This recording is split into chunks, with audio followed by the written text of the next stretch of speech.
Hello friends, welcome to Kalyani சுலகம். என்னோட சேனலை சப்ஸ்கிரைப் பண்ணிவிட்டு பார்க்குற அத்தனை பேருக்கும் ரொம்ப தேங்க்ஸுங்க. சப்ஸ்கிரைப் பண்ணாமல் பார்க்குற வீவர்ஸ் சப்ஸ்கிரைப் பண்ணிவிட்டு பாருங்கள், லைக் பண்ணுங்கள், கமெண்ட் பண்ணுங்கள், ஷேர் பண்ணுங்கள். இன்றைக்கி இந்த வீடியோவில் ஒரு சூப்பரான டிஃபன் ரெசிபி தாங்க செஞ்சு காட்ட போகிறேன். நம்ம குழந்தைங்க நம்மக்கிட்ட எப்போவுமே அம்மா புதுசாக ஏதாவது செஞ்சு கொடுங்கம்மான்னு சொல்லிட்டு கேட்பாங்க. அப்படி உங்கள் குழந்தைங்க உங்கள் கிட்ட கேட்டாங்கன்னா இந்த ரெசிபியை ட்ரை பண்ணுங்கள்.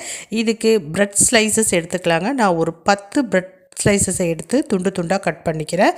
நம்ம ஸ்டவ் ஆன் பண்ணி பேன் வச்சுக்கலாம். அதில் ஒரு 2 ஸ்பூன் நெய் விட்டுக்கலாங்க. இந்த கட் பண்ண ஸ்லைசஸை அந்த நெய்யில் போட்டு வறுத்து எடுத்துக்கலாம். இதில் வறுக்கிறதுக்கு மட்டும்தாங்க டைம் எடுக்குமே, மற்றபடி டக்குன்னு குயிக்காக செஞ்சு முடிச்சிடலாம். இந்த பிரெட் பீசஸ் எல்லாமே நெய்யில் ஃபுல்லாக வறுப்படணுங்க. குழந்தைங்களுக்கு நெய் போட்டு செஞ்சாலுமே ரொம்ப பிடிக்கும். இந்த ஸ்மெல்லே அவங்கள சாப்பிட வச்சுருங்க. இப்போ நான் எல்லாமே வறுத்து எடுத்துட்டேன்.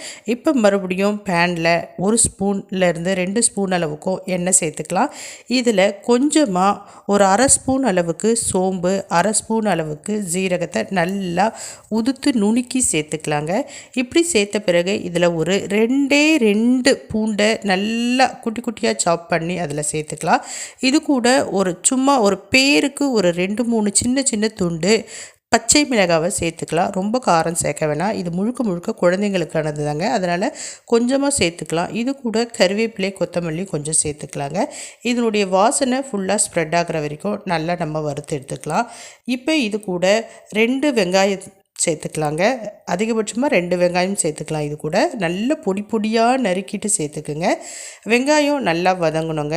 வெங்காயம் வதங்கிட்ட பிறகு இது கூட நம்ம ஒரே ஒரு தக்காளியை மட்டும் சேர்க்க போகிறோம். தக்காளியுமே நல்லா சாப் பண்ணி இதில் சேர்த்துக்கலாங்க. எவ்வளோக்கு எவ்வளோ சின்னதாக நறுக்கிறோமோ அந்த அளவுக்கு பார்த்திங்கன்னா டேஸ்ட்டாக இருக்கும். உங்கள்கிட்ட பார்த்திங்கன்னா கட்டை இருந்ததுன்னா அதில் போட்டு நல்லா ஸ்மாஷ் பண்ணிக்கிங்க. ஆனால் எந்த காரணத்துக்கோ கொண்டோ ஜாரில் போட்டு அரைச்சிடலாம் கூடாது. ரெண்டுமே ரொம்ப பொடியாக இருக்கணும், அதே டைமில் அரைக்கக்கூடாது. அந்த மாதிரி போட்டு நல்லா மிக்ஸ் பண்ணிக்கோங்க, நல்லா வறுத்துருங்க. இப்போ இது கூட பார்த்திங்கன்னா உப்பு சேர்த்துக்கலாங்க. உப்பு கவனத்தில் வச்சுக்கிங்க. ப்ரெட்டில் ஏற்கனவே இனிப்பு சுவை, உப்பு சுவை இருக்கும், அதனால் கொஞ்சமாக சேர்த்துக்குங்க. இது கூட கொஞ்சம் உப்பு, கொஞ்சம் மஞ்சத்தூள், கொஞ்சம் கரம் மசாலா, கொஞ்சம் தனி மிளகாய்த்தூள், எல்லாமே கொஞ்சம் பிஞ்ச் அளவுக்கு சேர்த்தா போதும். ரொம்ப சேர்க்கணும்னு அவசியம் கிடையாது. மறுபடியும் உங்ககிட்ட நான் ரிமைண்ட் பண்ணிக்கிறேன், இது முழுக்க குழந்தைங்களுக்கானது. அதனால் இந்த ஸ்மெல்லெல்லாம் பார்த்திங்கன்னா பேருக்கு சேர்த்தா போதும். அதனால் கொஞ்சமாக அளவாக பார்த்து சேர்த்துக்குங்க. இது கூட கொஞ்சமாக சோயா சாஸ் இருந்தால் சேர்த்துக்குங்க. அப்படி இல்லைன்னா ஒன்றும் பிரச்சனை இல்லை, ஸ்கிப் பண்ணிக்கலாம்.